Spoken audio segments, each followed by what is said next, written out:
Shalom, shalom, bien-aimés dans le Seigneur. Ce matin, nous nous retrouvons encore dans le cadre de notre temps de partage. Dieu te bénisse ce matin, que sa grâce soit sur ta vie, qu'il te comble de ses bienfaits. Alors, frères et sœurs, dans le Seigneur, ce matin, nous allons partager un thème de la Bible. Aujourd'hui, deuxième jour du temps de la semaine sainte. Deuxième jour de la semaine sainte, nous allons rendre grâce à Dieu pour tout ce qu'il a fait pour nous. Prions d'abord. Seigneur notre Dieu, merci pour ce moment que tu nous donnes. Merci de nous conduire allègrement vers Pâques. Merci de nous fortifier, de nous soutenir dans le jeûne, dans la prière. Merci de nous donner ton esprit de sainteté. Que ta grâce, Seigneur, soit sur notre vie. Viens nous transformer et que chaque parole que nous écoutons à travers cette chaîne, Seigneur, puisse, ô Dieu, impacter notre vie au nom de Jésus-Christ. Amen. Alors, bien-aimés dans le Seigneur, aujourd'hui nous allons partager un thème essentiel qui est important aussi, bien que ce que nous avons toujours entendu, c'est le thème sur le pardon. Le thème sur le pardon. J'ai intitulé ce texte « Père, pardonne-leur » le pardon radical de la croix qui transforme tout. Nous connaissons tous ce texte tiré de Luc, le chapitre 23, à partir du verset 33 au 34. Je crois que c'est le verset 34 même qui en parle. Et Jésus, notre Seigneur, était dans cette souffrance sur le chemin de la croix. Au verset 33, il est dit que lorsqu'ils furent arrivés au lieu appelé Crâne ou encore Golgotha, ils le crucifièrent là, ainsi que les deux malfaiteurs, l'un à sa droite et l'autre à sa gauche. Jésus dit, « Père, pardonne-leur, car ils ne savent pas ce qu'ils font. » Ils se partagèrent ses vêtements en tirant au sort. Bien-aimés dans le Seigneur, c'est un plaisir, c'est un honneur de pouvoir chaque matin partager la parole. Aujourd'hui, le thème sur le pardon. Le pardon à l'ombre, bien sûr, de la croix. Le pardon quand Jésus prie pour ceux qui lui font du mal. Le pardon radical de la croix qui transforme tout. Pardonner au cœur de la persécution, pardonner au cœur de l'humiliation, pardonner au cœur de la méchanceté. C'est très important et c'est ce que j'apprends aujourd'hui et c'est ce que je partage avec toi. Pardonner même au cœur de la souffrance. Pourquoi? Parce que généralement, nous pardonnons lorsque nous sommes restaurés. Nous pardonnons après, par exemple, quand on prend l'histoire de Joseph. Joseph pardonne à quel moment? Certainement, bon, ce que la Bible nous rapporte, parce que la Bible ne nous dit pas qu'il a pardonné au cœur de la souffrance, mais je suis sûr qu'il a pardonné au cœur de la souffrance, mais il a révélé son pardon lorsque il était devenu gouverneur et que ses frères sont venus vers lui sans savoir que c'était lui. C'est là qu'il va leur dire, non, ce n'est pas vous qui m'avez vendu, mais c'est Dieu. Mais je pense qu'il avait compris cela avant même d'être gouverneur. Bien-aimés dans le Seigneur, il faut que nous pardonnions même dans l'épreuve. Jésus de Nazareth, suivant le texte que nous venons de lire, Luc 23, verset 33, dit qu'il fut conduit au lieu appelé lieu des crânes. Amen. À Golgotha. Et quand il a été envoyé là, la Bible précise, ils le crucifièrent. C'est-à-dire que on le plaça sur un bois en croix et on mit des clous dans ses mains, dans ses pieds, et on fit arrêter ce bois. Dans cette épreuve, le souffle, l'air, Jésus n'arrive même pas à respirer parce que le poids de son corps le tire vers le bas et il a du mal à respirer. Il est déchiré dans sa chair par ces clous et c'est dur.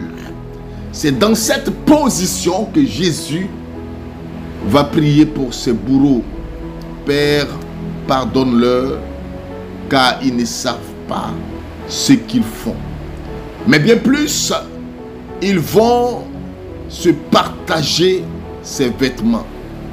Le pardon à l'ombre de la croix.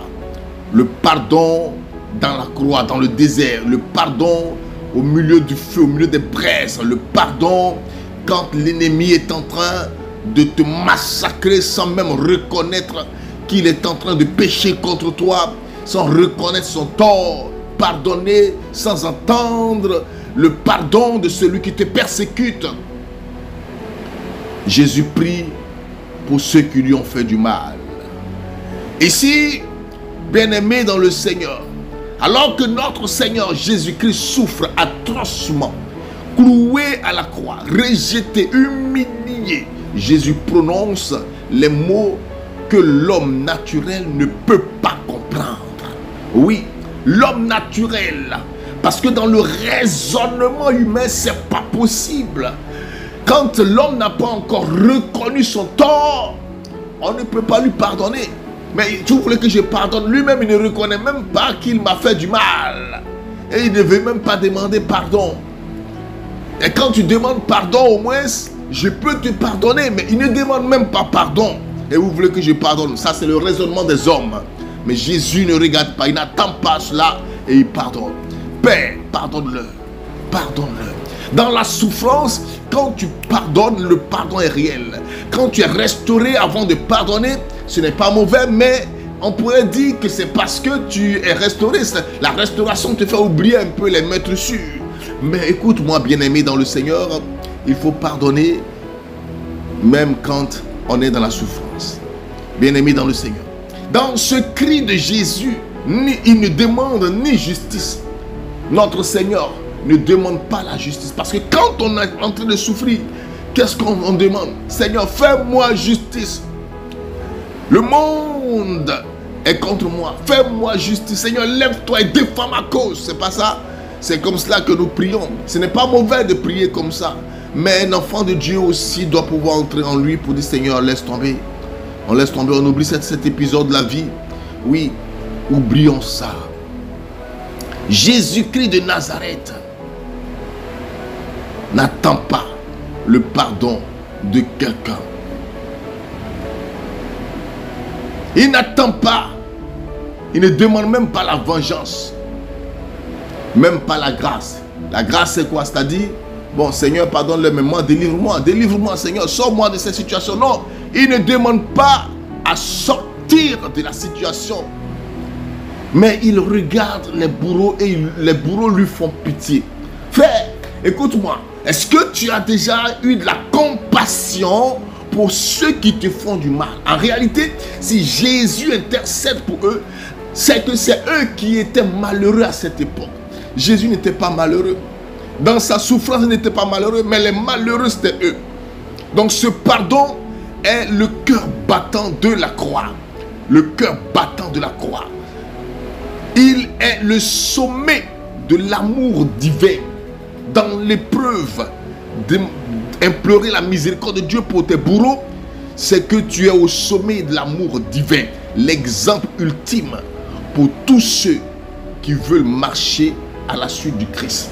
Si nous voulons être des chrétiens, parce que chrétien veut dire ceux qui suivent Christ, si nous voulons marcher à la suite du Christ, Voici comment nous devons pardonner. Amen. Voici comment nous devons pardonner. Pardonner nos bourreaux, même pendant qu'ils nous font du mal. Pourquoi? Parce que nous savons que notre Seigneur se levera à un moment donné. Il se levera. Mais quand il se levera, qu'il fasse miséricorde à ces derniers. Qu'il leur fasse miséricorde. Parce que les épreuves que nous vivons dans la vie sont tracées par le très haut. Il faut que nous comprenions cela. Jésus-Christ est venu avant même que ce moment de la croix n'arrive. Il avait prêché déjà plusieurs fois à ses disciples que ce moment viendrait. Il serait trahi et il serait livré entre les mains des Juifs et ils le condamneront à mort. Il avait dit, donc il connaissait quel était le chemin de sa vie. Peut-être à la différence du Christ, nous, toi et moi, ne connaissons pas quel est le chemin de notre vie. Nous ne savons pas quelles sont les épreuves que Dieu a prévues pour nous. Nous ne savons pas quelles sont les dimensions d'épreuves, d'injustice qui nous seront faites demain. Alléluia. Nous ne les connaissons pas. C'est ce qui fait la différence entre lui et nous. Mais toute chose nous vient de Dieu. Quelles que soient les circonstances, les situations que nous vivons, nous viennent de Dieu. Quand un sorcier se leverait contre toi, c'est Dieu qui l'aurait permis. Mais ce que tu dois savoir, c'est que Dieu ne permettra jamais que tu tombes sous le pouvoir de cette force diabolique. Pourquoi? Car il a préparé même l'esprit de Jérémie. Quand il envoyait Jérémie en mission, il a dit, ils t'attaqueront. C'est Dieu qui l'a dit à Jérémie. Ils t'attaqueront. Ça veut dire que quiconque décide de marcher avec Christ connaîtra les attaques, connaîtra les offenses, connaîtra les persécutions, connaîtra l'injustice, connaîtra l'humiliation, connaîtra toute forme de choses que tu ne pourrais même imaginer pour le fait que tu as accepté de marcher sur la voie du chemin. Le chemin que Dieu a tracé pour toi est un chemin sur lequel se trouvent des ennemis, des persécuteurs, des bourreaux, des méchants, des tueurs. Mais ils ne pourront pas te tuer. Ils peuvent te laisser des traces comme ils ont laissé des traces au Christ. Quand il ressuscite, Jésus montre les traces à ses disciples pour dire qu'il a été marqué à vie par ce qui lui a été fait. Comme toi aussi tu peux être marqué à vie par ce que les gens te feront. Mais cela ne doit pas t'empêcher de pardonner. Pardonne-leur, car ils ne savent pas ce qu'ils font. Un pardon offert au cœur de la souffrance. Jésus ne pardonne pas après la résurrection. Il a pardonné avant de mourir. Et c'est pourquoi la mort ne pouvait rien contre lui. Écoute-moi bien. Jésus a pardonné avant de mourir. C'est pourquoi la mort ne pouvait rien contre lui.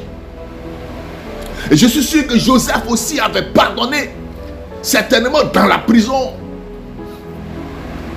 Et Dieu l'a élevé. Écoute, le pardon élève. Le pardon libère. Le pardon bénit. Ça bénit d'abord la personne qui pardonne, et ça bénit la personne qui est pardonnée. Jésus pardonne pendant la crucifixion, au cœur de la douleur, au cœur de la souffrance. Le soleil dans ses yeux, le corps brûlant, des coups de fouet reçus. Il nous montre que le pardon n'attend pas que les blessures soient guéries. N'attends pas que les blessures qui te sont faites soient guéries d'abord. Pardonne lorsque les blessures sont béantes.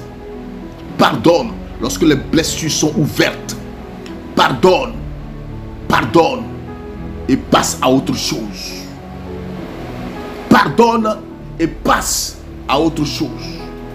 Jésus pardonne sans attendre des excuses. Oh, mighty God. Il pardonne sans attendre des excuses. Oh, nous les hommes, c'est ça. Mais il m'a fait du mal. Il ne reconnaît même pas ce qu'il m'a fait. Et si vous me demandez de laisser tomber, de pardonner. Oui, mais il faut pardonner même s'il ne reconnaît pas. Ceux qui ont persécuté Jésus, qui l'ont cloué, n'ont pas reconnu qu'ils avaient fait du mal à un homme innocent. Il n'a pas attendu véritablement. Jésus n'a pas attendu qu'il pardonne. Ce que nous devons retenir dans cette partie de mon exhortation, il faut te poser la question. Et moi, suis-je capable de pardonner dans la douleur? Est-ce que je suis capable aussi de pardonner dans la douleur? Seigneur, donne-moi de pardonner même dans la douleur, même dans la souffrance. Alors que mon collègue a comploté contre moi et qu'on m'a renvoyé, et que je n'ai plus l'argent pour pouvoir payer même ma maison, pour m'occuper de mes enfants, il faut que je pardonne. Pardonner alors que quelqu'un m'a tendu un guet-apens et j'ai perdu mon foyer. Pardonne. Pardonner alors que des sorciers sont entrés dans ma vie et m'ont paralysé. Je n'arrive même plus à marcher. Mais tu as la vie. Pardonne. Peut-être en pardonnant, Dieu te fera grâce de pouvoir te lever. Quand Jésus pardonne, il meurt. Les instants qui suivent. Jésus pardonne. Les instants qui suivent, il rend la vie. Il rend le souffle. Amen. Jésus rend le souffle. Et pourtant, 3 jours après, il ressuscite. Parce qu'il a pardonné. Il n'est pas entré au tombeau le cœur chargé. Non. Ne laisse pas ton cœur se charger des choses que tu as entendues, des choses que tu as vues, des choses qu'on t'a faites, des choses qu'on t'a dites. Oh, vanité de vanité, tout est vanité. C'est parce qu'ils ne savent pas ce qu'ils font. Jésus il a été précis. Ils ne savent pas ce qu'ils font. S'il savait, il n'allait même pas commencer. S'il a fait, c'est qu'il ne sait pas. Donc pardonne-lui. Un pardon qui brise le cycle de la haine. Romains 12, verset 21. Il est écrit ceci. Ne te laisse pas vaincre par le mal, mais surmonte-le par le bien. Ne te laisse pas vaincre par le mal, mais surmonte-le par le bien. Sur la croix, Jésus met fin à la spirale de violence et de la vengeance. Il faut éviter de chaque fois te justifier et te venger et demander la vengeance. Non, non, non. La vengeance crée une autre vengeance. Parce que quand tu vas vouloir te venger, tu vas te venger et si tu ne fais pas attention, tu vas dépasser le mal qui t'a été fait. Et là, tu vas blesser encore d'autres générations. Et de vengeance en vengeance, la guerre ne prendra jamais fin. Il ne faut jamais chercher à te venger, mais il faut avancer. Gloire à Dieu. Un pardon qui ouvre le ciel. Un pardon qui ouvre le ciel. Avant d'arriver sur le pardon qui ouvre le ciel, sur le deuxième point, qui est le pardon qui brise le cycle de la haine, nous devons retenir ceci, que notre pardon peut être une porte de libération pour nous et pour l'autre. C'est pourquoi je vous ai dit tout à l'heure que Jésus entre au tombeau, le cœur déchargé, le cœur libéré, sans haine pour quelqu'un. Un jour dans le tombeau, 2 jours dans le tombeau, 3e jour, la mort n'a rien trouvé en lui. La mort n'ayant rien trouvé en lui, la mort le rejette. Le monde des ténèbres peut t'assaillir. Les problèmes peuvent se lever contre toi. Les tempêtes peuvent se lever. Mais il faut que ton cœur soit pur. Ton cœur soit sans tache. Pas de rancœur. Pas de demande de vengeance. Pas de haine. Et tu verras ce que Dieu fera. Gloire à Dieu. Tu verras ce qu'il fera. Donc, notre pardon peut être une porte de libération pour nous et pour l'autre. Maintenant, le pardon qui ouvre le ciel. Acte 7, du moins, Acte chapitre 7, versets 59 à 60. Vous connaissez bien l'histoire de Étienne. Étienne était l'un des disciples de Jésus lorsque Judas est mort. Il a été remplacé par Matthias. Mais il y a eu un sort qui a été tiré entre Matthias et Étienne. Et c'est Matthias qui a été choisi. Mais Étienne est resté toujours disciple de Jésus. Il était avec les Pierre et autres dans le ministère. Et un jour, dans sa prédication du règne de Jésus, Étienne a connu une forme de violence sans nom. Simplement en disant que Jésus-Christ de Nazareth était Seigneur et Sauveur de l'humanité. Et les gens ont commencé à le lapider. Les gens ont commencé à le frapper. Et qu'est-ce qu'Étienne va faire? Il va faire comme le Seigneur. Il dit, Seigneur, ne leur impute pas ce péché. Parce qu'effectivement, ce qu'ils font est un péché. Mais ils ne savent pas qu'ils sont en train de pécher grave. Pour eux-mêmes, en le faisant, ils croyaient rendre gloire à Dieu. Et vous savez que souvent, les gens peuvent utiliser des passages bibliques pour justifier leur offense, leur attaque contre toi. Frère, tu n'as pas encore souffert. Tu n'as pas encore été éprouvé. Souvent, ils justifient ce qu'ils font en disant qu'ils ne le font pas pour Dieu. Ceux qui tuaient Étienne disaient qu'ils le tuaient parce qu'Étienne blasphémait contre le nom du Dieu d'Abraham. Or, ils ne savaient pas qu'ils étaient en train de pécher contre le nom du Dieu d'Abraham. Alors, Étienne va prier pour eux. Seigneur, ne leur impute pas ce péché. C'est très important parce que tout à l'heure, nous parlions de Jésus. Et quelqu'un m'a dit, mais Jésus, c'est une personne atypique. Il est fils de Dieu, né de façon immaculée. Il est Dieu. D'accord. Mais Étienne n'est pas Dieu. Étienne n'est pas le Christ. Étienne est un homme mortel. Et même il est mort, il n'est pas ressuscité quand on l'a frappé. Jésus est ressuscité, mais Étienne n'est pas ressuscité.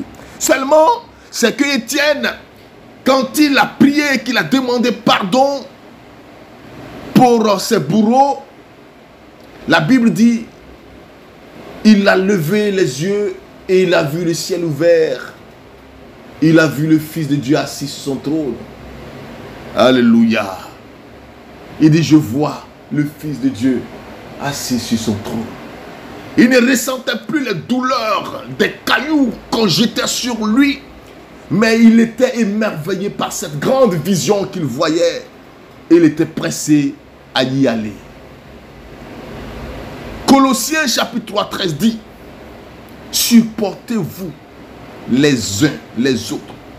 Et si l'un a un sujet, de se plaindre de l'autre, pardonnez-vous réciproquement. Le pardon est un mystère, le pardon est une grâce, le pardon bénit. Le pardon est la condition pour expérimenter la liberté, la paix et la faveur de Dieu. Bien-aimé dans le Seigneur, le pardon est le signe de la vraie maturité spirituelle. Celui qui pardonne, c'est qu'il est mûr, c'est qu'il a grandi spirituellement. Si tu n'arrives pas à pardonner à un simple gars qui t'a dit une petite injure, mais comment pourras-tu pardonner à quelqu'un qui t'aura arraché quelque chose de vital. Ceux qui ont persécuté Jésus lui ont pris sa vie. Ils lui ont ôté la vie. Mais Jésus est resté ferme et il a prié pour eux. Nous allons conclure notre exhortation de ce matin en disant: à la croix, Jésus n'a pas seulement payé le prix de nos péchés, il a aussi montré la voie du pardon. La voie du pardon. Aujourd'hui, le Seigneur t'invite, frère, à faire de même. Qui dois-tu pardonner? Regarde dans ton cœur. Regarde dans ta vie. Qui est-ce que tu dois pardonner? Et qui dois-tu déposer à l'ombre de la croix? Parce que tu condamnes, quand tu refuses de pardonner, tu condamnes quelqu'un, mais tu te condamnes toi-même. Alors libère-toi et libère les autres. Libère-toi et libère les autres. Regarde, est-ce que tu dois pardonner à quelqu'un? Alors déjà, tu peux te mettre à genoux pour prier pour cette personne, en disant même son nom. Et demander au Seigneur de lui pardonner son péché. Et quand tu as fini de faire cette prière, bien-aimé dans le Seigneur, avant que nous n'atteignions le vendredi saint, rends visite à cette personne. Va chez elle et dis-lui: je suis venu faire la paix avec toi. Tu es mon frère et je veux qu'on oublie le passé. Pour que nous entrions dans cette Pâque glorieuse. Avec Jésus, nous ferons des exploits. Que le Seigneur te bénisse, qu'il te donne cette grâce de toujours pardonner et d'être un chrétien véritable à la gloire de Jésus-Christ. Dieu te bénisse. Ne manque pas de partager cette vidéo, partage-la et abonne-toi si tu n'es pas encore abonné. Bien-aimé dans le Seigneur, Dieu, sa faveur soit sur notre vie. Au nom de Jésus-Christ, nous avons prié. Amen.